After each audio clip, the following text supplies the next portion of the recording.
now our special guest is Gary Vaynerchuk. The self-proclaimed hustler is a digital media mogul, author, web show host, and venture capitalist, among many other things.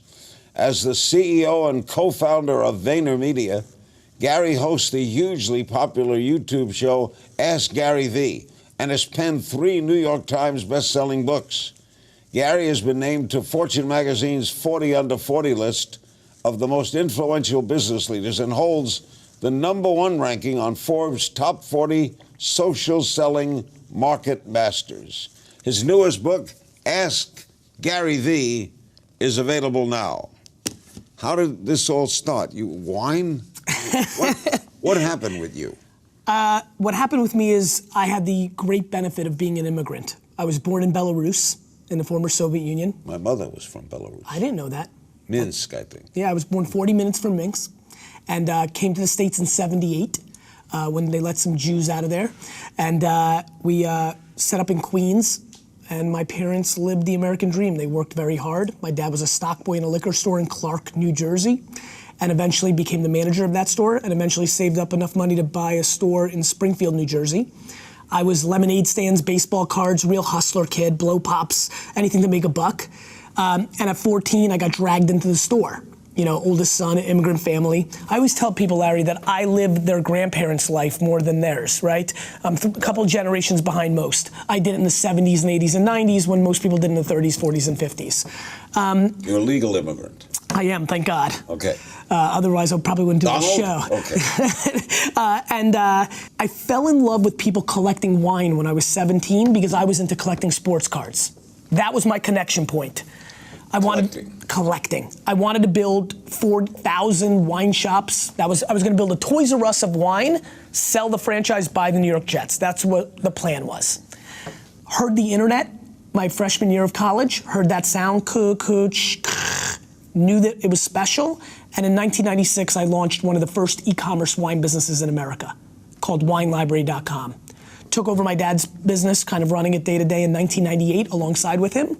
And from 98 to 2003, helped grow that business from a $3 to a $60 million business. That became the foundation. Built that on e-commerce, email marketing, banner advertising, Google AdWords, things that the marketing world didn't believe yet. And then YouTube came out. And I started a wine show 4 months after YouTube started. And you are not a wine expert, though. I grew up a wine expert. You know, from 15 to 30, in those 15 years, my whole life was wine. Were you always successful? In everything but school. Didn't do well in school? Poor. Terrible, actually. Punted it. You know, it was funny. And this is where I give my parents enormous credit. And you know, it's funny, it's a business book that says self-awareness. My parents grew up, and I give them so much credit, in a world where all their contemporaries, and you know this, education's the way out for immigrants. Sure is. My mom recognized that I was a merchant, an entrepreneur, a promoter. So did school fail you, or you failed school? School failed me. School's failing entrepreneurs every single day. Because? Because it's not built for entrepreneurship. It's built for workers. You know, if you're being taught to play within the lines, and there's nothing being taught that maps to the entrepreneurial market. As a matter of fact, my biggest cynicism when I sit across an entrepreneur today is if they are too successful at school. I probably look at Ivy League grads starting startups right now with more of a negative light than I do somebody who wasn't as good. Because what I've learned over the last 5 to 7 years, and by the way, in the last 2 or 3 years, I've taken a step back on this because there's too many entrepreneurial friends who've gone to great schools that have been successful. So this is not a blanket statement, but I will tell you that in a world of private schools, in a world of mommy and daddy having a lot of connections, that when you go from 12, 15, 18 years of that ecosystem and you go into a market and you create an app, the market doesn't give a crap who your dad is. The market responds to your product. And a lot of these kids have not been able to take the punch in the mouth that comes along with entrepreneurship. You're big on self-awareness, right? Huge. How does one get to be self-aware? I don't know. So how do you teach it? I don't know. But I know it's damn important. And so I know where I start and where I stop, Larry, and I wish, honestly, I'm curious to see over the next 40, 50 years of my career if I figure it out. I think that the things that I've been pushing people to do is, one, create an ecosystem where you make the people closest to you feel comfortable to tell you the truth. So one of the things I've been asking for people to do is tell your mom and dad and spouse, best friend, coworker, hey, tell me the truth. What am I good at? What am I bad at? And spend a month or two to get them comfortable to actually tell you the truth, because the people that love you sure don't want to tell you. How did the website thing come about?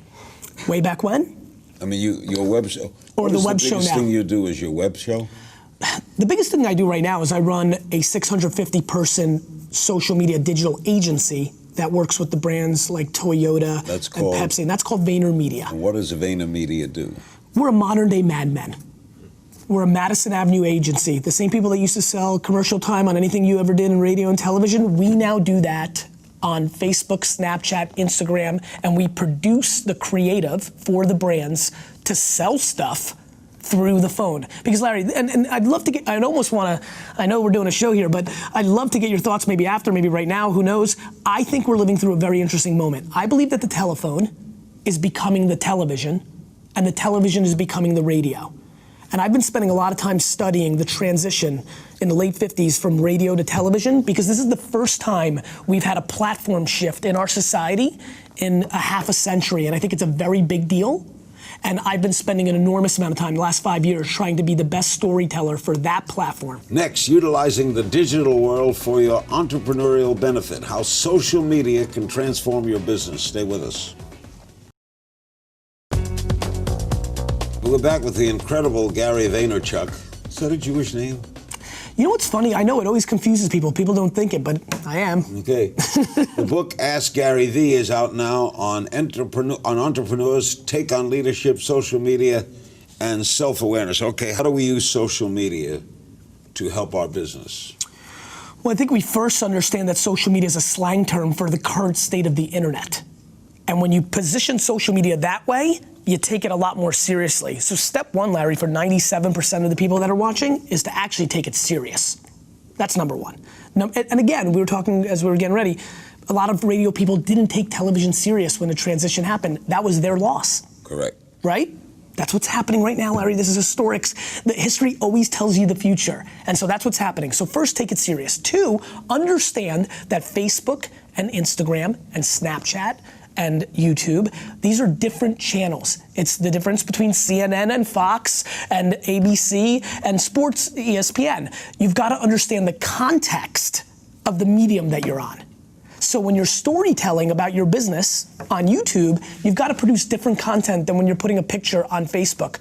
So again, sitting in your presence, I almost want to ask questions more than do this interview.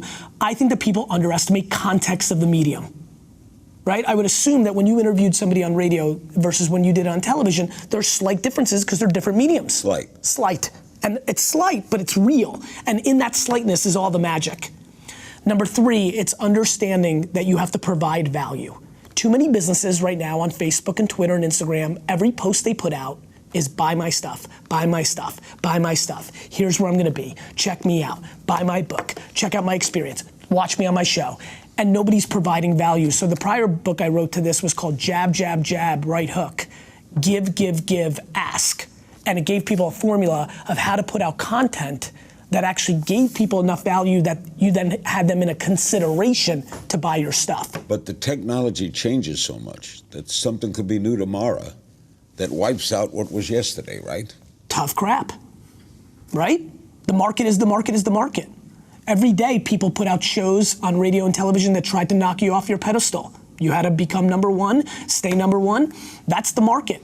I wish that Twitter wasn't losing its leadership role. I have 1.2 million followers on Twitter. I built my brand on Twitter. I'm dominant on Twitter. I have 2.8. Well, because you're a legend. Why is Twitter going? Because Twitter lost its way, in my opinion, because they didn't create an algorithm, and everybody who follows everybody sees everything, and it gets too loud.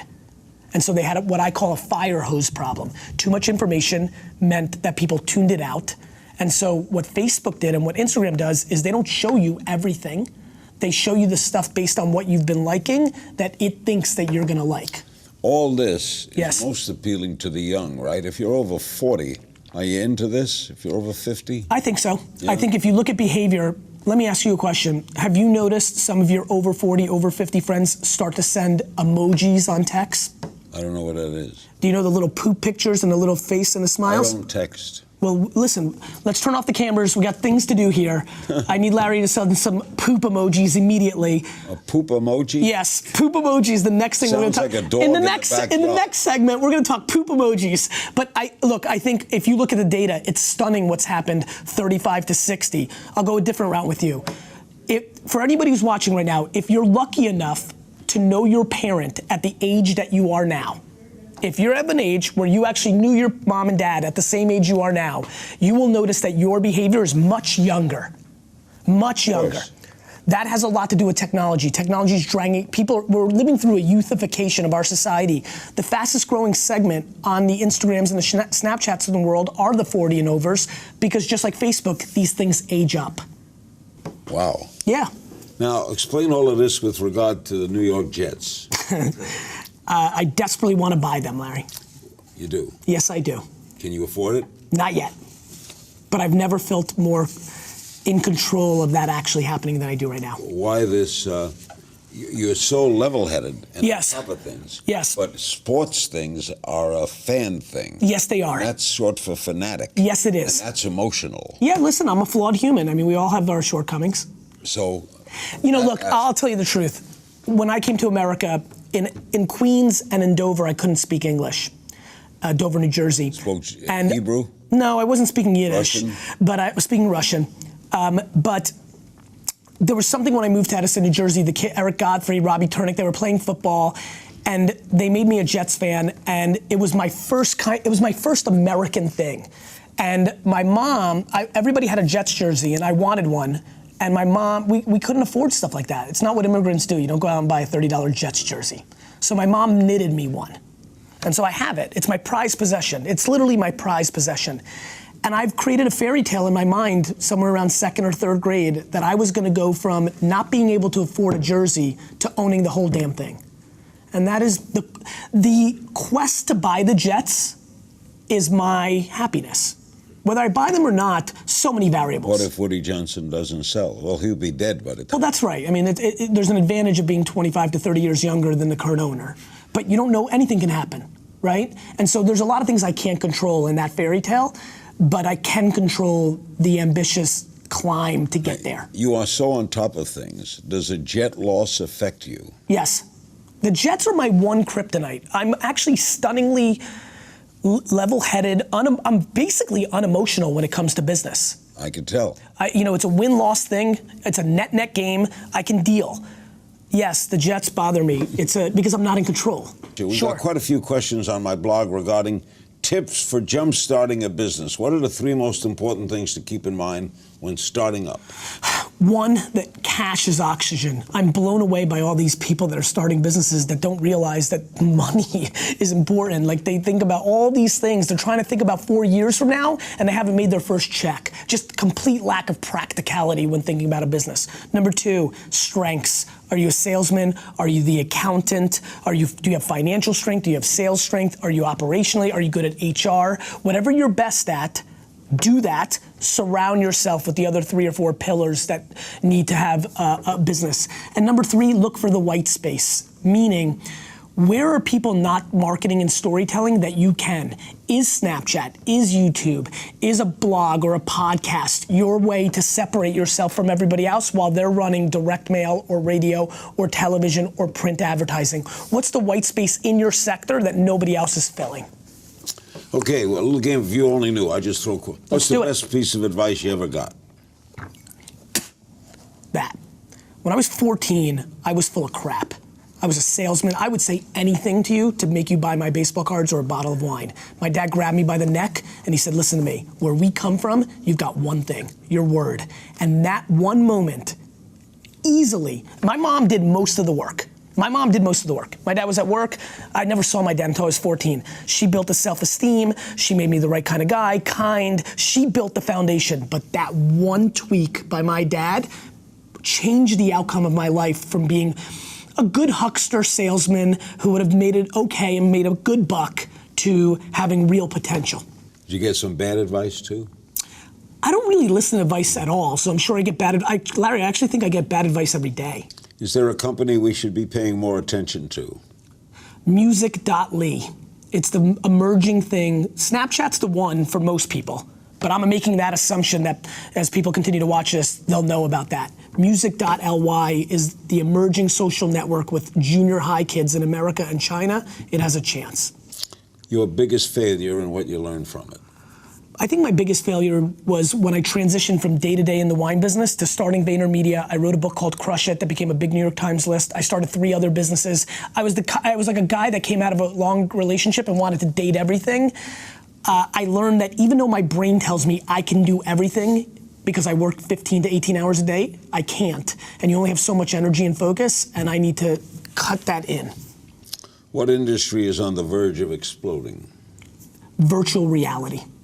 And let me say this, Larry, because I think you're gonna get a kick out of this, because if you think emojis is crazy, let me tell you what I'm about to tell you. 12 years from today, when we're doing this interview, as we're gonna have a long relationship, as you said, we're gonna be doing it, it's gonna feel like it's happening just like right now, except one thing, we're both gonna be sitting at home.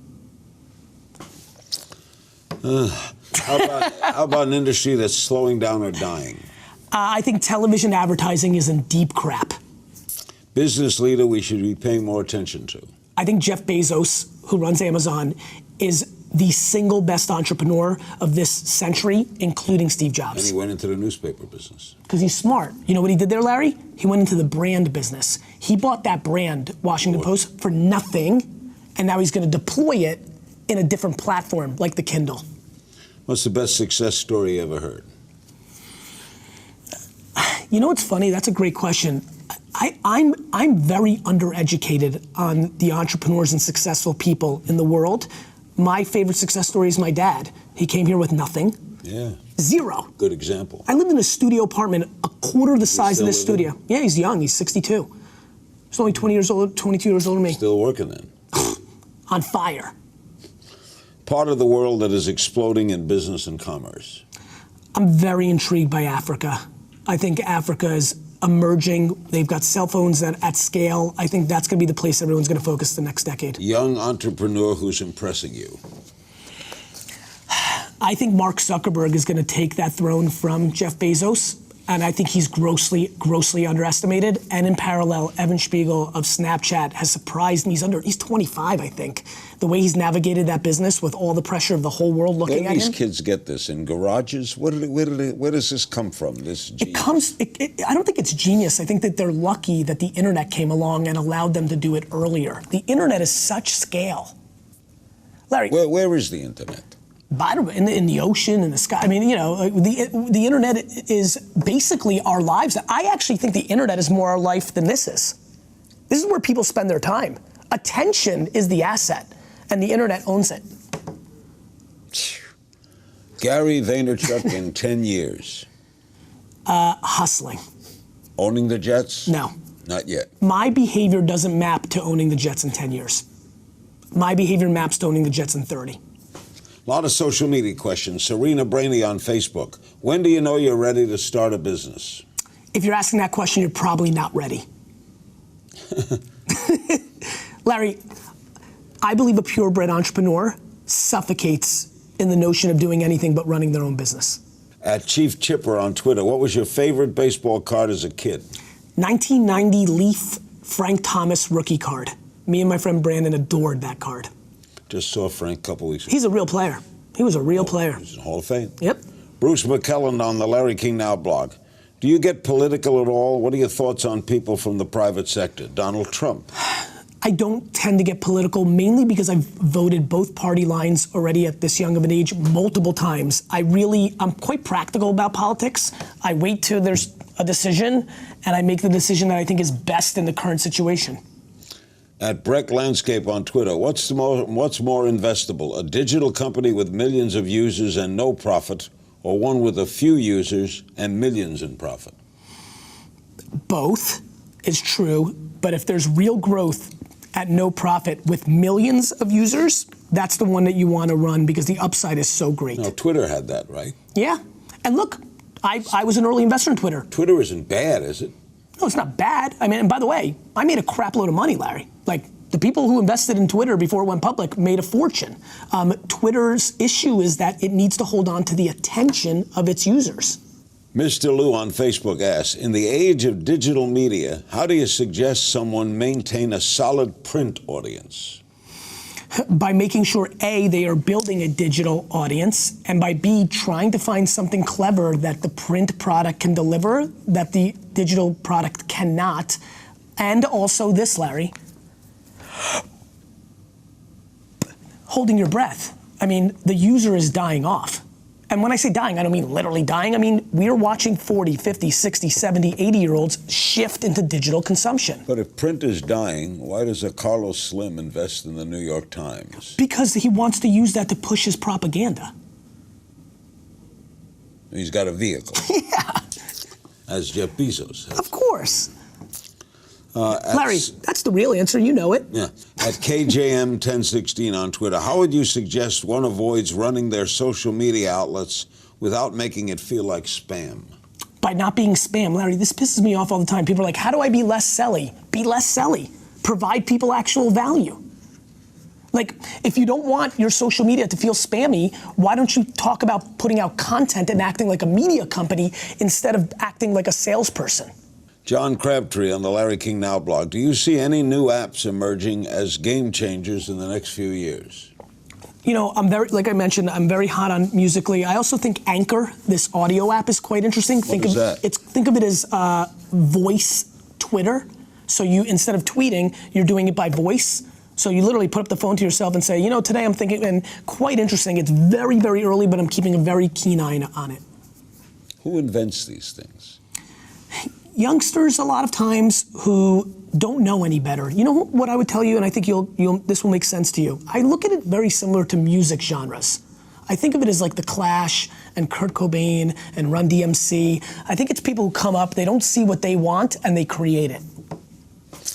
At Soulman Schofield, do you think you'll ever retire, or do you enjoy working too much? I think when I'm sitting here with you, and I know all the context I know about you, and all the fact that you pretty much have interviewed anybody who's important in the last 50 goddamn years, the thing that most excites me is that you're sitting right here, right now, and interviewing me. I have no interest in doing anything other than that. To me is the most interesting thing that's happening in this room right now, is that while I'm doing this interview, the parallel part of my brain is saying, damn, this is the guy I'm doing this. This is exactly what I'm going to be doing. Are you married? I am. You have children? I do. How old are the children? 6 and 3. Boy and a girl? Mm-hmm, girl, boy. All right, how do your thoughts on your ability in business to raising a family? Do you use the principles at home? I do. Yeah. I think first of all, I'm an EQ, HR-driven CEO. I think I win not on my IQ, but on my emotional intelligence. I think that I'm very in tune to people's feelings. I try to reverse engineer what they're about. For example, I have no interest in my kids being anything but who they are. My mom gifted me by parenting me to my strengths. If my kids are artists or want to be in the nonprofit sector or climb mountains, I'm all in. I want them to do them. The one line in the sand I have is no 8th place trophies. Lizzie knows, and now I'm looking at the camera because I want her to see my eyes again, no 8th place trophies. Life is about winning and losing. It's binary, right? So as long as my kids know that, I don't care what they do. They don't need to make money. They don't need to be entrepreneurs. But to win, there's a real market. To be a great artist, to be great at helping other people, you have to be great at it. Does your wife get involved in your business? No. We have a very strong line in the sand. My parents had that. Her parents had that for the most part, so I think we're just kind of acting on what we saw behaviorally. I don't like, look, when you're the CEO of a company, when you're the top dog, you're only in the negative issues business. I'm a firefighter. All I'm dealing with is headaches. What's gonna happen right now? I'm gonna step out of here, and I'm gonna look at my phone, and there's gonna be 7 things I have to deal with that isn't a fun thing to deal with. So to come home and pour that on my wife isn't interesting. I don't have anything positive to say. On a micro level, it's all negative. It's the macro level that's awesome. Gary, you're incredible. Great meeting you. Nice meeting you. This is the first of many meetings. Thank you, my friend.